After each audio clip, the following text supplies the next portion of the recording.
तो टोपी घालणारा उंदीर मामा आठवतोय। तो गेला एकदा जंगलात। तिथे त्याला एक माकड आणि एक मांजर भेटले। त्या तिघांची खूप छान मैत्री झाली।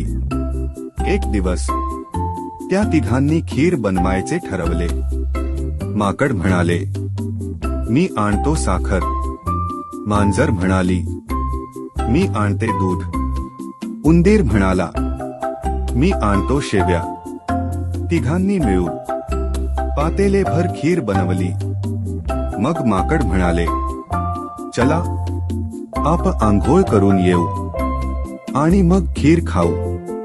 मांजराच्या तोंडाला पाणी सुटले होते। ती म्हणाली, तुम्ही जा, मी खीर शिजवते। माकड आणि उंदीर म्हणाले, ठीक आहे। आणि ते दोघे आंघोळ करायला गेले। मांजर एकटीच राहिली। तिने थोडी खीर खाल्ली।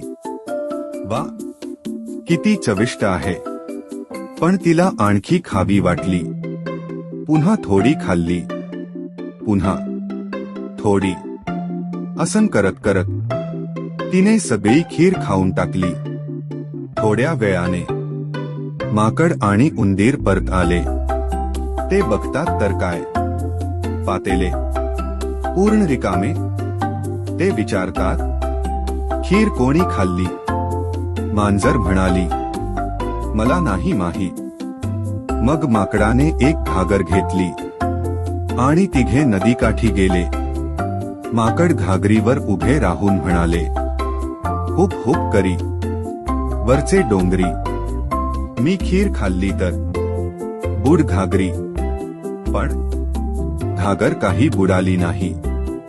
मग उंदीर उभा राहिला, चू चू करी वरचे डोंगरी।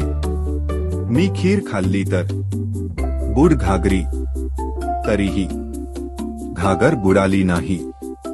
आता मांजराची पाळी आली। मांजर खूप घाबरले होते। ते हळूच घागरीवर उभे राहिले आणि म्हणाले, म्याव म्याव करी वरचे डोंगरी। मी खीर खाल्ली तर बुड घागरी।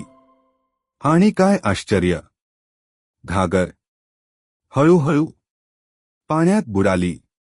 मांजराला कळले की खोट बोलल्यामुळे तिला शिक्षा मिळाली। तात्पर्य, नेहमी खरे बोलावे।